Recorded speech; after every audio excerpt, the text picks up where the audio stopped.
जोर से उठाओ और घर घर जाकर के जैसे बोला गया मैं कहूंगा माननीय मुख्यमंत्री हेमंत सोरेन जोर से हाथ हिला दीजिए पूरा सब कोई पूरा जोर से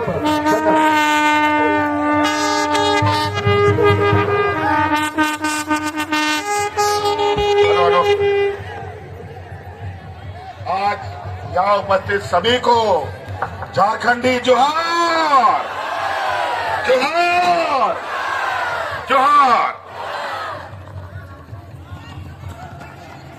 आज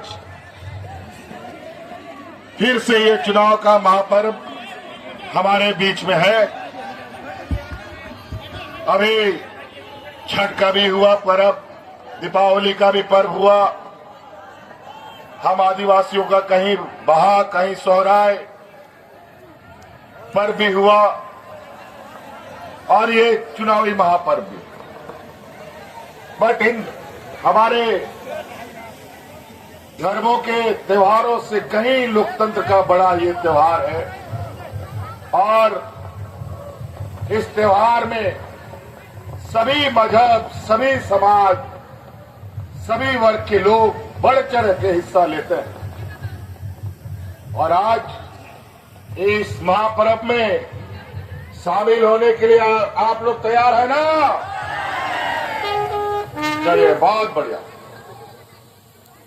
हम लोग कई बहुत बड़ा लंबा सफर तय करके अभी आपके माननीय विधानसभा में आए हैं।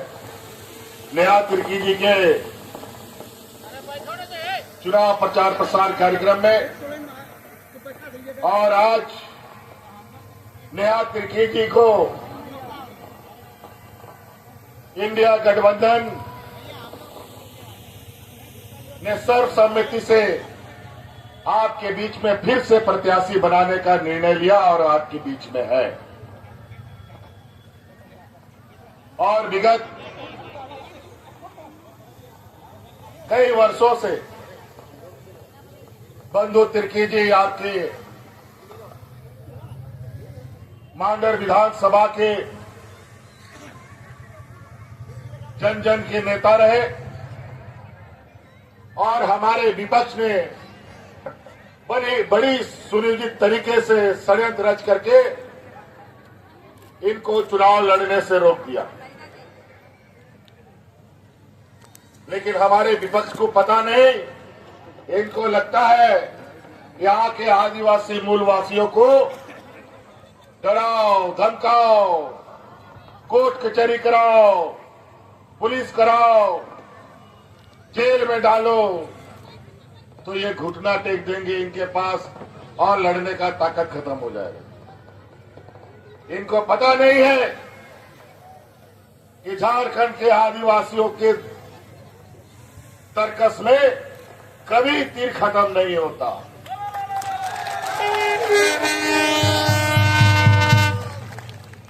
एक चलेगा एक भरेगा, एक चलेगा एक भरेगा। आज नेहा तिर्की जी ने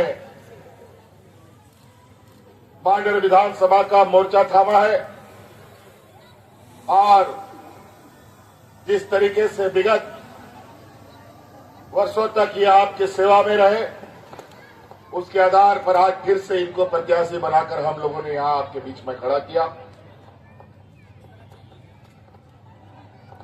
झारखंड के कोने कोने को हम लोग जितना करीब से जानते हैं, शायद ही कोई और जानता है।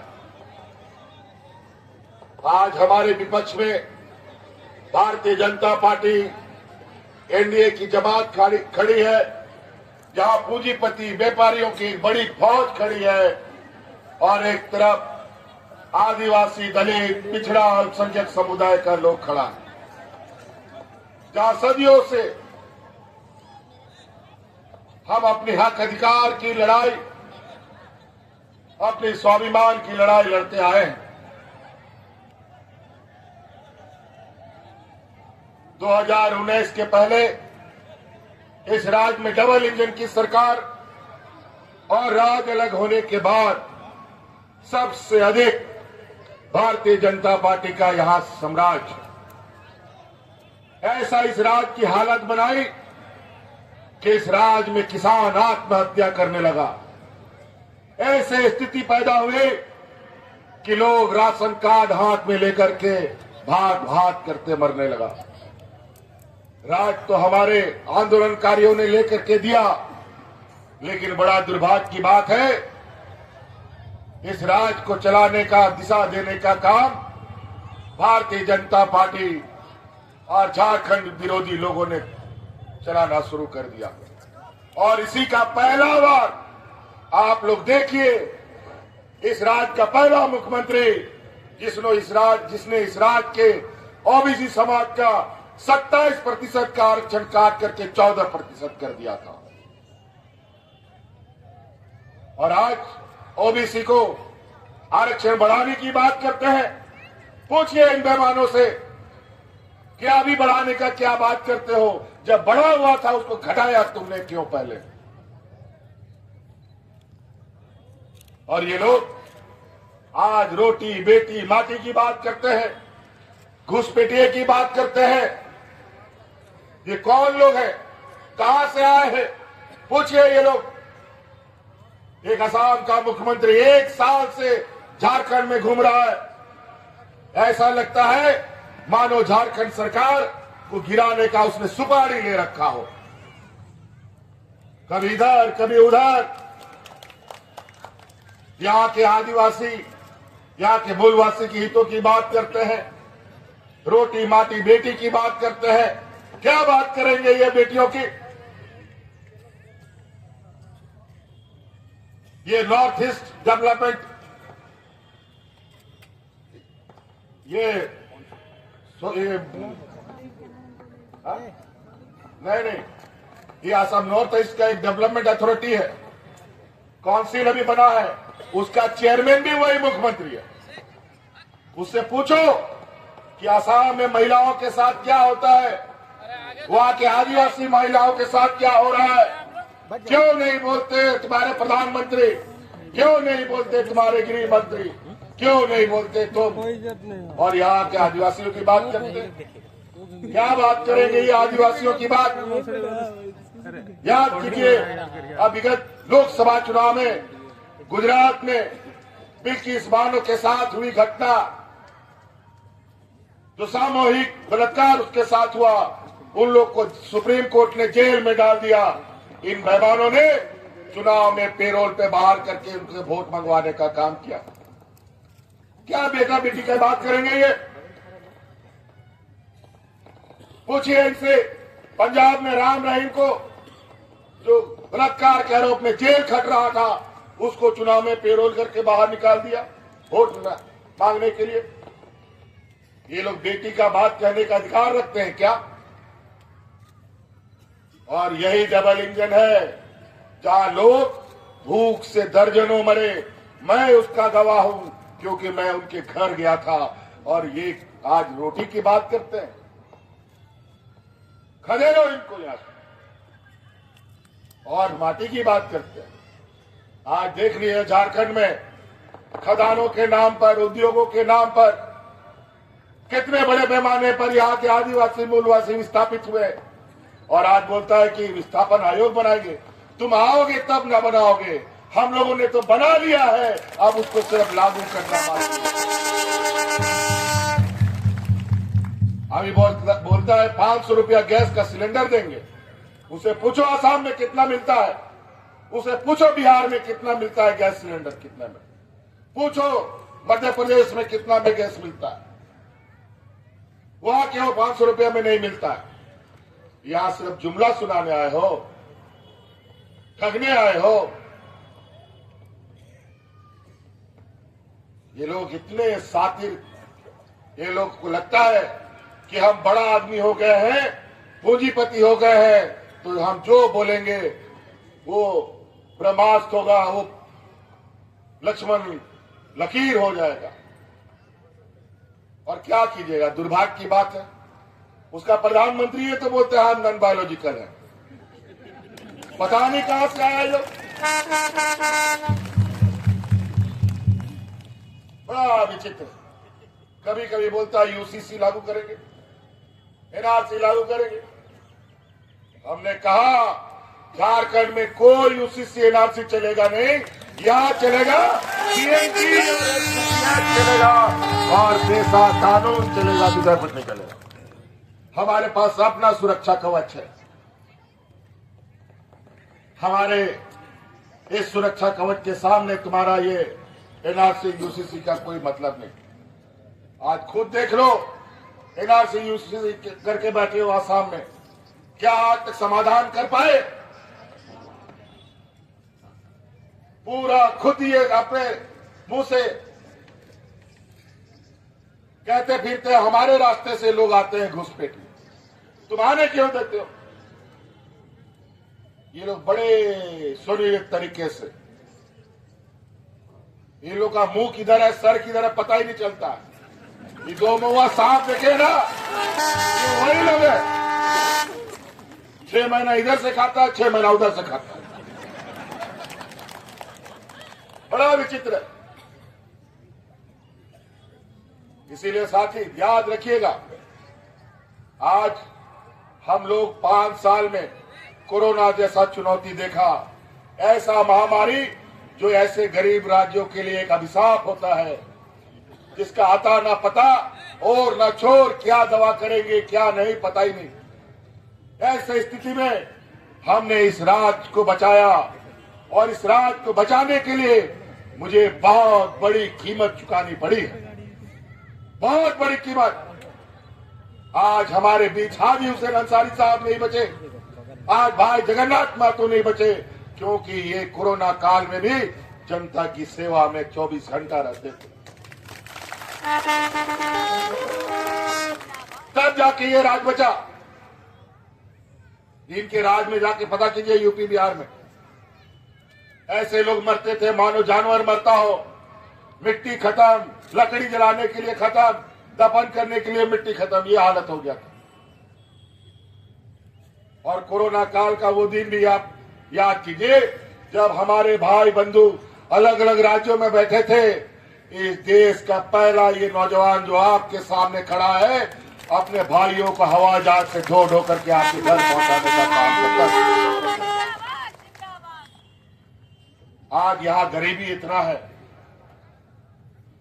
इतना गरीबी कि आज कोई गरीब मजदूरी नहीं करेगा तो उसका घर का चूल्हा भी नहीं जलता है, उसका पूरा परिवार भूखा सोता है।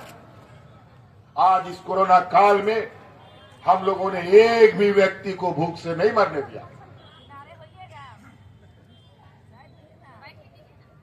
आज गांव देहात की हालत, इतनी गरीबी, आज छोटे छोटे जरूरतों के लिए हमारे लोग महाजनों से उधारी और कर्ज लेना पड़ता है, चाहे बच्चों को का फीस भरना हो, चाहे इलाज के लिए हो, चाहे और किसी काम के लिए। महिलाएं अपना गहना गिरवी करके बिजली का बिल चुकता करती हैं। बिजली का बिल समय पर चुकता नहीं होगा तो थाना पुलिस हो जाएगा, कोर्ट कचहरी हो जाएगा। इन व्यापारियों की जमात के पास गरीब गुरुआ के लिए एक बूंद आंसू नहीं है।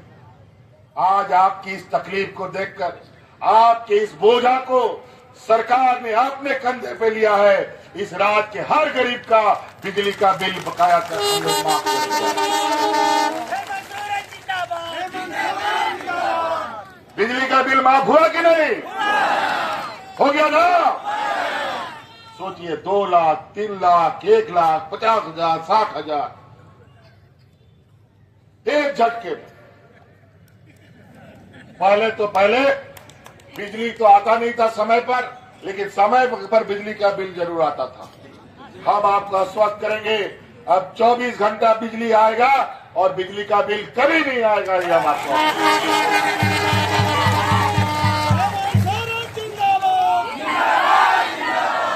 हम लोग सिर्फ जुमलेबाज नहीं करते, हम लोग सिर्फ जो कहते हैं वो करके दिखाते हैं। आज इस कोरोना की लड़ाई में सबसे अधिक हमारा जिसने साथ दिया, इस राज्य की महिला दीदियों ने हमारा साथ दिया। हम उनको सलाम करते हैं, जिन्होंने अपनी जान की परवाह किए बगैर कोरोना में भी गरीबों की जान बचाने के लिए गांव देहात में मुख्यमंत्री दाल भात योजना चला करके मुफ्त में गरीबों को खाना खिलाने का काम करती थी।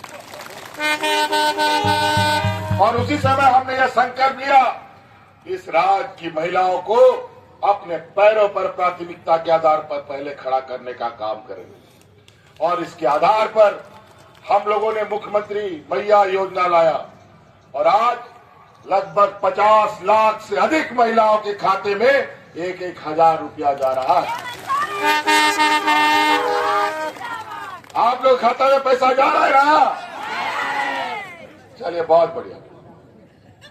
और हमारा ये संकल्प है, हमने ये ठान लिया है, फिर से सरकार बनाएंगे और अगले 5 साल के अंदर आपके खाते में 1-1 लाख रुपया पहुंचाने का काम करेंगे।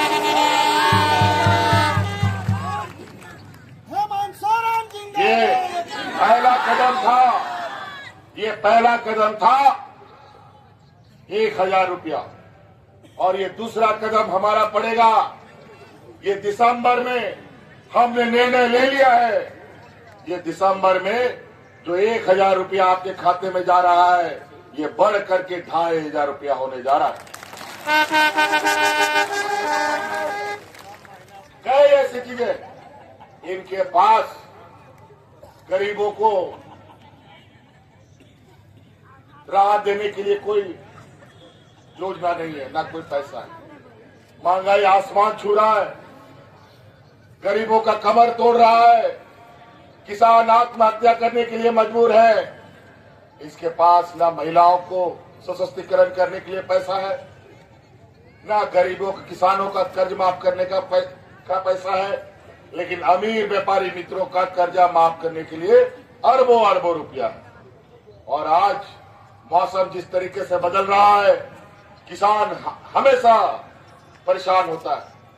आज पहली बार 20 साल में 2 लाख रुपया किसान का ऋण हम लोगों ने माफ करने का काम किया है।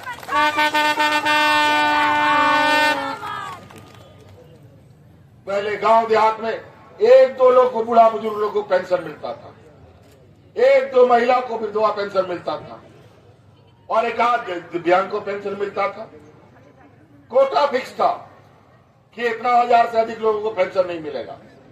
गरीबी इतना अधिक था, हम लोग बार बार केंद्र सरकार के सामने हाथ फैलाने के लिए जाते थे कि हम लोग का पेंशन बढ़ाओ, लेकिन केंद्र सरकार इस बात को बिल्कुल उल्टे मुंह करके सुना। हमने ठाना अब ऐसा नहीं चलेगा, अब इस राज्य की सामाजिक सुरक्षा हमारी पहली प्राथमिकता है। हमने राज्य में पहला ये राज है कि हम लोगों ने यूनिवर्सल पेंशन लागू किया और आज सारे बूढ़ा बुजुर्ग को पेंशन मिल रहा है। अच्छा, विधवा होने का कोई समय होता है क्या? कब विधवा होगा कोई ठीक नहीं, और भगवान ना करे कोई विधवा हो। पहले 50 साल होता था, 40 होता था, तब जाके पेंशन मिलता था। अब जिस दिन वो विधवा होंगी उसी दिन से उसको विधवा का पेंशन का लाभ मिलेगा, ये कानून बना। कई ऐसी चीजें अगर हम बोलना शुरू करेंगे तो बहुत लंबी बातें हो जाएगी। ये मोटा मोटा बात है। आज स्कूल, कॉलेज, आज देखिए यहाँ आप ही का विधानसभा में ना,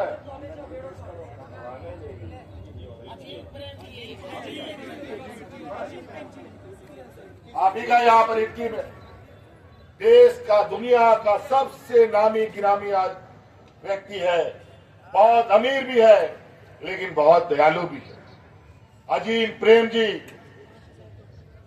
आज इटकी सेनेटोरियम में, आज हमने उसका जिम्मा उनको दिया है और ये 5,000 करोड़ रुपया से वहां पर अपना अस्पताल और आपके स्वास्थ्य सेवा की व्यवस्था उपलब्ध कराएंगे। ये तो पहला ये है, और भी उनका लंबा कार्यक्रम है इस राज्य में की जनता की सेवा के लिए। और हमने उनसे आग्रह किया और उन्होंने तुरंत हमारे साथ देने का उन्होंने वादा किया। कई ऐसी चीजें, बाकी स्कूल, कॉलेज, सड़क, इस विषय में तो हमारे जनप्रतिनिधि आपको बताते ही होंगे। लेकिन इन षड्यंत्रकारियों का आप ध्यान रखिएगा। हिंदू, मुस्लिम, सिख, ईसाई, यही सब इनके पास है और कुछ बचा नहीं है। अजीब हालत है, हम 1000 रुपए दे रहे तो 21 रुपया का ये जुमले लेके आ जाते हैं। किस वजह से, किस हैसियत से? आज हम 1 लाख रुपए देने का घोषणा किए हैं, उनका दूसरा पार्टनर बोलता है 1,21,000 रुपया महिला को दें। मतलब ये खरीदो बेचो वाला काम हो गया ना। यही लोग व्यापारियों की जमात, आज महंगाई आसमान छू रहा है, बेलगाम घोड़े की तरह, ना जाने कहां रुकेगा पता नहीं। आज इस महंगाई में इस राज्य के गरीब गुरुआ के आर्थिक स्थिति को कैसे हम मजबूत करें, इस पर निरंतर हमारा प्रयास है। हमारे इस राज्य के आदिवासी, दलित, पिछड़ा, अल्पसंख्यक के प्रति हम लोग के जो भी कार्य योजना रहे हैं वो आप सब लोगों के सामने है।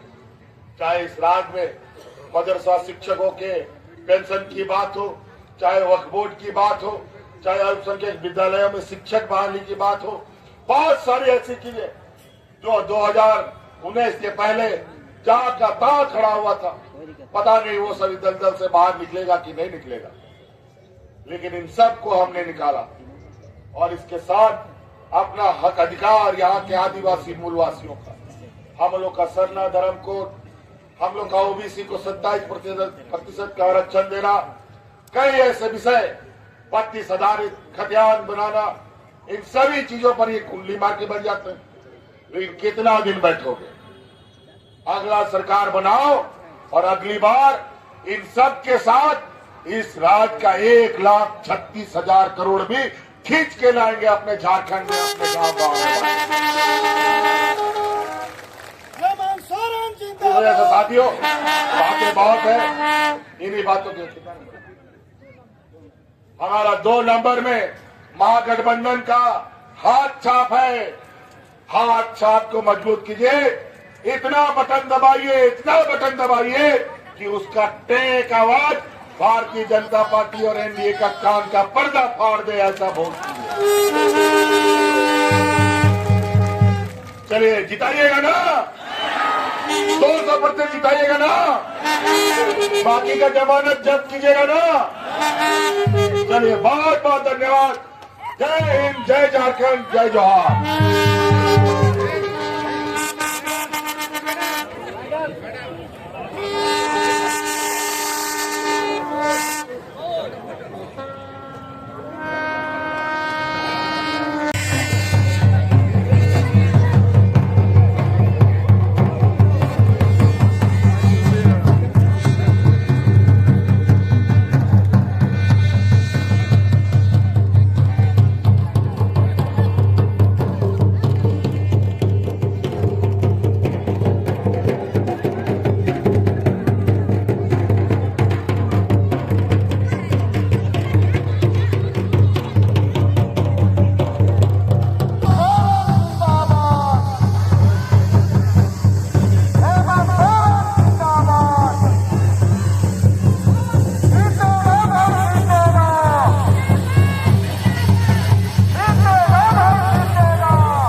आए थे वो स्वयं सुनने आए थे।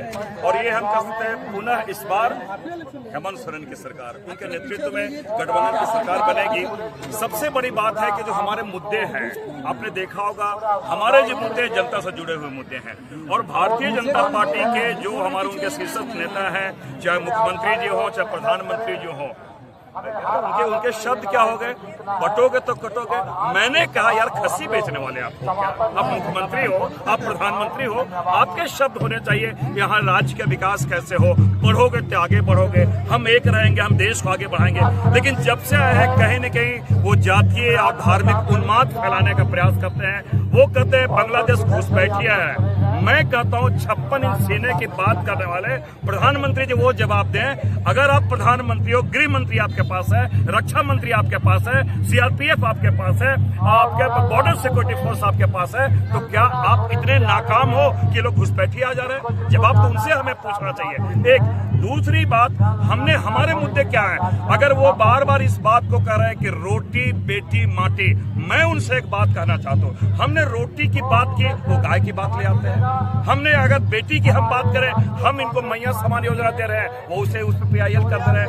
हम अगर माटी की बात करें, हम उन्होंने CNTS एक्ट में संशोधन कौन लाए थे? तो ये हमने कहा कि उनके कहने की बात और हाथी के दांत दिखाने कुछ है, करने कुछ है।